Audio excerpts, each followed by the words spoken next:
السلام علیکم ناظرین، نون لیگی کارکن کھاریاں سے گجرانوالہ روانہ ہو گئے۔ آج نوجوانوں میں بڑا ہی جذبہ دیکھا جا رہا ہے۔ تمام کارکن کا کہنا ہے کہ ہمارے رستے میں کوئی بھی رکاوٹ ڈالنے کی کوشش کی گئی تو ہم بھرپور مقابلہ کر کے اپنی منزل تک جا پہنچیں گے انشاءاللہ۔ کیمرہ مین نواز علی کے ساتھ بلاول بشیر، سریام نیوز، کھاریاں۔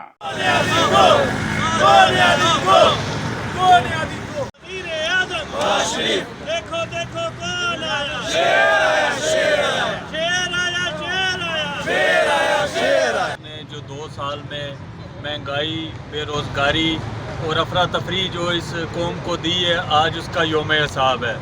آج انشاءاللہ تعالی ملک کا ہر نوجوان، ہر بچہ اس چیز کو سمجھ چکا ہے کہ یہ جتنے یو ٹرن ماسٹر نے لیے ہیں، یہ آج اس کو واپس لوٹانے جا رہے ہیں انشاءاللہ تعالی۔ آج کا جو جلسہ ہے ایک نئی تحریک کا روح رواں ثابت ہوگا۔